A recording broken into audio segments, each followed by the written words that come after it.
my favorite parts about minimalism is having a clean, clutter-free home. And as a naturally very messy person, it's really helped me a lot, and I've set up some different habits in my life that helps keeping my home clean all the time, pretty much effortless, and that's what I wanted to go over in this video.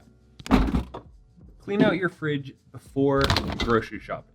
First of all, I try to only go to the store once or twice a week and actually have like a plan when I'm going there, so I don't end up going 5 days a week, which has definitely happened before. But also when I take the time to clean out my fridge, I notice things that I totally forgot about that are just kind of like stuck in the back. And you can also kind of use the things that you have so that you spend less money at the grocery store, which is a nice plus. But another great benefit is that it keeps your fridge clean so that you don't have just endless Tupperware sitting in the back with food that's moldy and growing things. And as long as we're in the kitchen, another thing I like to do while cooking is simply washing the dishes, putting things away, cleaning up the baking ingredients as you're using them, so that at the end of the meal, you don't have just a ton of stuff and not leaving stuff in the sink, not leaving stuff for tomorrow or overnight, but making sure it's cleaned up right after you use it. Makes the whole kitchen feel a lot cleaner, and doing it in small segments and everybody in the house kind of doing their own part. It just makes everything a ton easier, and I don't have to dread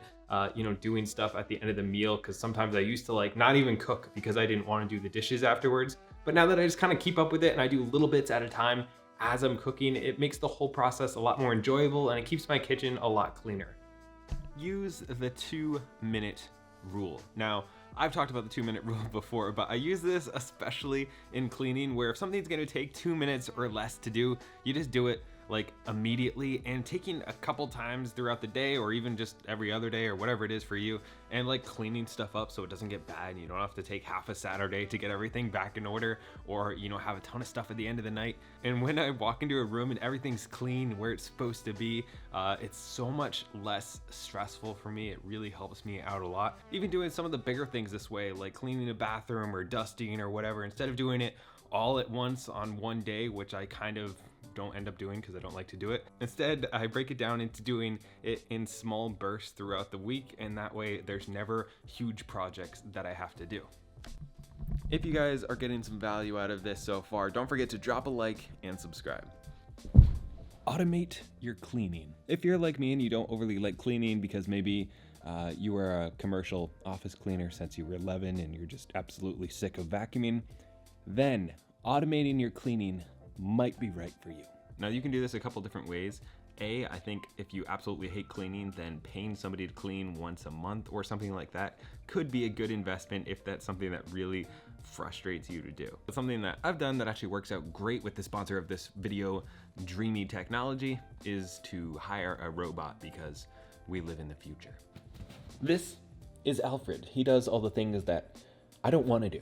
Well, maybe not all the things that I don't want to do, but as far as vacuuming and mopping goes, he's kind of taken over that responsibility for me, so I don't have to do it myself. And that could save me anywhere from like 20 to 40 hours a year, depending on how many times a week you vacuum and mop. And to me, that is totally worth it, to always have a clean house and not have to do it myself. So let me tell you a little bit more about the Alfred, also known as the Z10 Pro. One of my favorite parts about these vacuums is I've just been wiping stuff off the counters or not really worrying about getting stuff on the floor, because when I notice that they do a couple times a week, I can just turn on Alfred. I can tell him to clean a specific room, a specific zone, or the entire downstairs. He also has a mop attachment that I just filled with water, let him run free because I hate mopping as well. And it actually did a really good job and got a lot more up than I knew was there, which was a little scary. This being their newest model also has an advanced navigation system, so it doesn't bump into as much stuff pretty much, and it can avoid obstacles. And then the creme de la creme, or however you say that, this thing will empty itself into the trash can. Now, we also have upstairs the gym, which is a little more basic, but it's also cheaper, and it also does a really good job. We have it upstairs, we just turn it on like once a week, and it leaves beautiful lines, hits every inch, and is so much better than vacuuming yourself. Trust me. Now, if you guys want to buy your own Alfred or your own gym, you can use the code GABEBOLT for 20% off, or you can use the link in the description. It's okay, buddy. I'll bring you home soon. Take some time to actually think about and design some solutions for some problem areas that you have in your home. For me in here, I didn't have any place for a lot of my gear to go, so I built some shelves. I'm gonna get some more shelves because otherwise I would just end up leaving gear around the house and I would have to move things to charge them all over the place. So I actually took some time, I built some shelves, and I'm being very intentional with where I put stuff so that it doesn't get left around the house, and in turn, that makes the whole house cleaner. I also did this down in the living room to take care of some stuff we had down there, and then again in the kitchen to put all my coffee stuff onto one area so that it wasn't on the countertops all the time and being left around and really messy. I wanted to have a nice, neat, orderly place for it to go, so I just made it.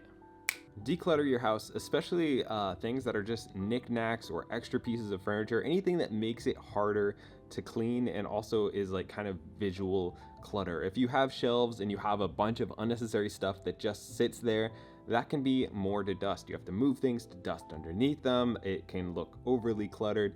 Now, admittedly, I have stuff that is unnecessary. We have this bookshelf that is full of books, but it was built-in bookshelf, so it would look weird if it was empty, I guess. We also do have stuff on our shelves, but for the most part, it's all stuff that is important to us, and we've pared down any extra furniture that we didn't need, any extra pictures that we didn't really care about, we just had for some reason. When we were leaving our last house, we're like, why do we have this stuff? Like, it was just on the wall for so long that I don't know why we still had it. So anyways, decluttering can give you less to clean and make your house look cleaner all the time. Do some end of night cleanups. I like to do this kind of the last thing every night is take anywhere from 2 to 5 minutes again and just kind of set everything up for the next day, clean off any counters, put away any dishes or cups or clothes or shoes or anything like that, so that when I wake up in the morning and I go downstairs to do my morning routine, everything is clean and tidy, and it sets me up for like a much more calm, peaceful, and productive rest of the day when I don't have to start with cleaning up my day and getting everything nice. It's already that way. It's really been helpful for me, and I do that every single night. Another one of the super important rules or habits for me was finding a home for everything. Taking a couple weeks and finding each individual thing that you own has a home.